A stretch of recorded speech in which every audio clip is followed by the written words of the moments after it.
Watcha. Right, it's a short video about the plastic patriots of reform, specifically Nigel Farage. He is a complete and utter plastic patriot. Never has a good word to say about this country, consistently slags it off.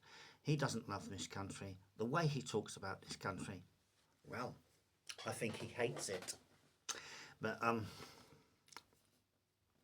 anyway, his latest slagging off this country, his total anti-patriotic stance that he is taking. Okay. To begin with, it's now 17 days since British sovereign territory in Cyprus was attacked by Iranian missiles. Actually, it was Iranian drones. It was drones, not missiles. He can't even get a simple fact like that right. But what are facts to somebody who consistently lies like he does? For instance, he lied saying that the Conservatives wanted to cancel the elections the same as Labour did, because apparently we're scared of him. But that's a lie. And I mean, obviously he'd want to have a go at the Conservatives because he's actually scared of the Conservatives. You see, we Conservatives have a proud record of defeating fascists, from Churchill defeating the Nazis during World War II to Margaret Thatcher defeating and crushing the National Front of the 1970s. Then, so he has reason to be scared of us. But anyway, it was drones. It was a drone attack, not a missile attack. He can't even get a simple fact like that right. Oh dear. 17 days, and yet I think that our naval vessel has made it, Dragon has made it as far as Gibraltar. So by the time we send one vessel to defend British sovereign territory, it will have been 3 weeks.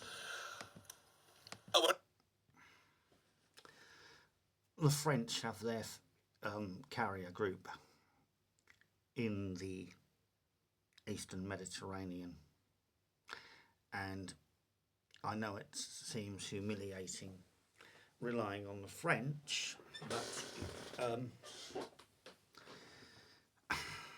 they are a more reliable ally than the Americans. Netanyahu and Trump did not inform us of what they were about to do. The same as Biden didn't inform us that he was about to withdraw from Afghanistan, but decided to announce it on the telly, instead putting our troops in the lurch. In these respects, America is not a reliable ally. The French are more reliable at present. That is how it is. Anyway, Nigel continues.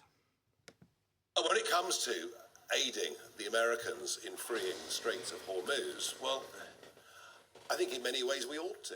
I think it is in our national interest to keep the oil flowing. But we can't. We haven't got the assets. So I think the first very big lesson that comes out of all of this is that we have denuded the Royal Navy and our forces to such an extent that, frankly, we've been humiliated on the world stage. To begin with, it's now 7... Does Nigel know where the subs are? Our submarines are? No, he doesn't. That's secret. Now, we know the Anglo-Norwegian fleet are patrolling the North Sea, Irish Sea and northeastern Atlantic up to Iceland and towards Greenland. And we know we have subs off the coast of Falklands around. Where they all are, we don't know. It's secret. Where others are, we don't know. It's secret. Could be off the coast of Cyprus for all we know, but it's a secret. And obviously Nigel doesn't know, because let's face it, if he knew, he's such a prat, he'd tell everybody.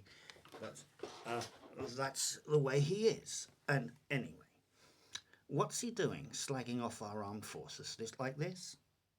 What is he doing talking down our armed forces like this? He is no patriot.